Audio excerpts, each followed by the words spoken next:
ఈ మనోహర్ రెడ్డిని నమ్మకండి, ఆయన అవసరం ఉన్నప్పుడు వాడుకొని పడేస్తాడు. సొంత తమ్ముడు వాళ్ళ తమ్ముడు శ్రీనివాస్ రెడ్డి భిక్షం పెడితే ఈ రోజు నువ్వు ఎమ్మెల్యే అయి కూర్చున్నావు. ఆర్బిఎల్ శ్రీనివాస్ రెడ్డి భిక్ష ఇది నువ్వు ఎమ్మెల్యే సీట్ లో కూర్చున్నావు అంటే ఇప్పుడు నీ సొంత తమ్ముడిని పక్క పెట్టావు. అంతేందుకు మన పట్టణంలో ఒక ముఖ్య పాత్ర పోషిస్తున్న ముఖ్య నాయకుడు డాక్టర్ సంపత్ గారు ఇక అయినాడు ఎన్నికలప్పుడేమో నువ్వే దేవుడు నువ్వే అన్ని అని చెప్పి పాపం ఈరోజు ఆయనను ఎటుగాకుండా చేసిండు డాక్టర్ సంపత్ పరిస్థితి అది.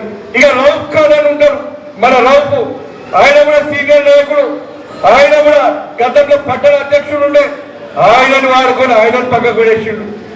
ఇట్లా చెప్పుకుంటూ పోతే మరి ఎంతో మందిని వాడుకొని పక్కకు పెట్టిన ఘనత ఈ మనోహర్ రెడ్డికి దక్కింది అని చెప్పి నేను తెలియజేస్తాను.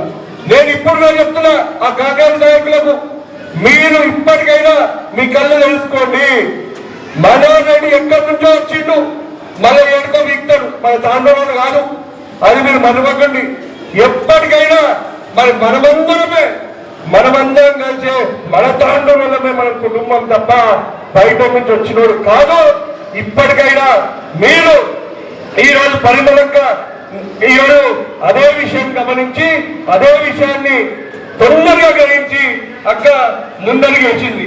ఈ అక్క తరాలోనే మీరందరూ కూడా మీరు గ్రహించి మీరు రండి, మీ అందరినీ కూడా గుండెలలో పెట్టుకొని చూసుకుంటామని చెప్పి నేను తెలియజేస్తూ